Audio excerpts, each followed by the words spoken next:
Assalamualaikum warahmatullahi wabarakatuh.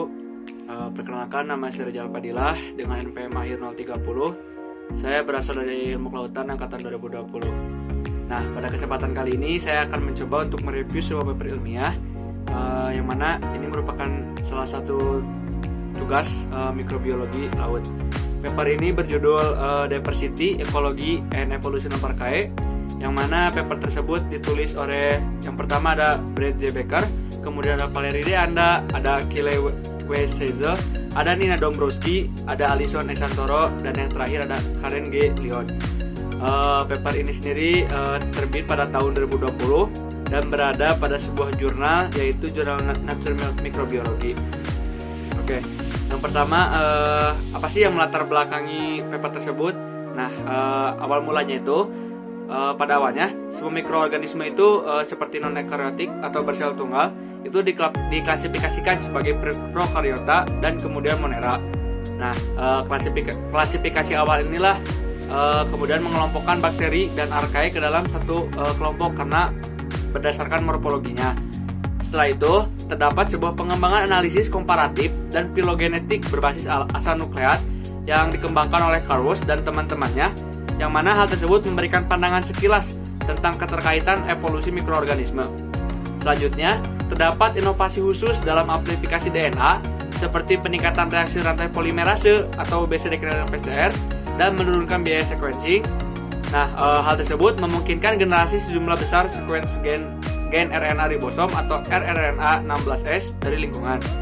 Nah, kemudian dalam 10 tahun terakhir, beberapa kemajuan teknologi dalam pengurutan DNA dan pendekatan komputasi telah memungkinkan untuk merekonstruksi cepat genom dari alam, termasuk beberapa deskripsi dari 20 film yang berada dalam jenis archaea. Selanjutnya, secara khusus kemajuan ini mencakup pengurutan throughput seperti pengurutan throughput tinggi, perakitan metagenomik, dan binding, serta kemampuan untuk memperkuat dan mengurutkan DNA dari satu sel mikroba. Setelah itu, rekonstruksi dipercepat genom archaea ini telah menyebabkan penemuan beberapa kelompok taksonomi baru selain yang telah terdeteksi dalam survei keragaman RNA. Kemudian ada hasil dan pembahasan. Hasilnya yang dapat diperoleh itu pada akhir-akhir ini tuh terdapat sebuah metode gitu yang telah diusulkan untuk menggabungkan antara filogenomik dengan taksonomi secara kuantitatif yang disebut dengan basis data taksonomi genom, yang mana hal tersebut memungkinkan penempatan genom baru ke dalam struktur taksonomi. Hal ini didasarkan pada skor jarak evolusioner relatif antara genom baru dan kerabat dekatnya, sehingga memberikan kemungkinan untuk menyatukan hierarki taksonomi. Nah, terlepas dari adopsi yang tadi basis data taksonomi genom tersebut ke dalam basis data klasifikasi taksonomi yang umum digunakan, pendapatan film archaea ini harus dilihat sebagai pendahuluan sampai pendapatan ini tuh harus dilihat gitu sejak awal kita melihatnya sampai pengambilan sampel genom yang jauh lebih dalam tersedia. Sifat ini pun terbatas dari pengambilan sampel genom archaea saat ini, yang berarti bahwa penempatan taksonomi saat ini dapat diubah secara signifikan dengan pengambilan sampel yang lebih besar di masa depan. Meskipun pada beberapa tahun terakhir ini terlihat perluasan substansial keanekaragaman archaea, eksplorasi genom yang lebih luas. Maka dari itu, eksplorasi genom yang lebih luas dari archaea ini masih diperlukan. Seperti halnya kayak banyak genom yang dipulihkan dari metagenom, pasti ada hal lain yang bahkan mungkin tidak terdeteksi karena bias dalam survei rRNA 85. Selanjutnya, terdapat 8 film dari archaea ini seperti Helarchaeota, ada Huberarchaeota, ada Nanoarchaeota, ada Nanohaloarchaeota, ada Nezarchaeota, ada Odinarchaeota, ada Thorarchaeota, dan yang terakhir ada Usearchaeota, yang mana ke-8 film tersebut tuh masih belum diketahui atau dicirikan oleh sequence RNA saja ini masih diidentifikasi melalui genomica recovery. Nah, beberapa film ini tidak dapat terdeteksi karena primer PCR tidak menargetkan mereka. Sementara yang lain telah ditemukan, tetapi dengan sedikit representasi dan dengan demikian tidak diberi sebutan filogenetik. Hal ini menunjukkan bahwa survei keragaman RNA telah mengabaikan atau tidak mengkarakterisasi sejumlah besar keanekaragaman hayati yang ada di alam.